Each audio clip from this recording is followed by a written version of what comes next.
The female giant walked down the street, nearly causing a major accident. Just a moment ago, she was awakened by the intense heat, carelessly pulling a large tree out of the ground, hoping to drink the dew from the leaves, but after shaking it for a while, not a single drop of water fell. Frustrated, she tossed the tree aside. With her massive 4-meter-long thighs, she walked into the city center in search of water. Drivers curiously stared at the scene. Suddenly, she noticed a water tank on a rooftop. She easily lifted the tank and poured the water directly into her mouth. But for a female giant, this little bit of water was just enough to wet her throat. She had to continue searching for more water. As she passed by a skyscraper's window, she even stopped to touch up her makeup. The heat made her sweat profusely, so she quickened her pace. In less than 10 minutes, she crossed the city and arrived at the seaside. The cool seawater washed over her gigantic feet.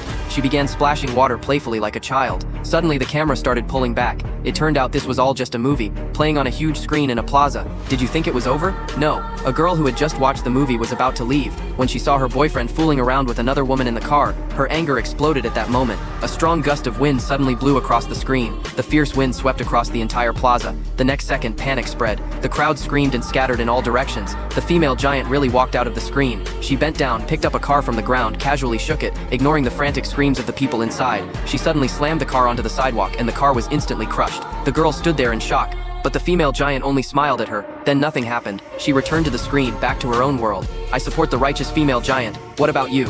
To be continued.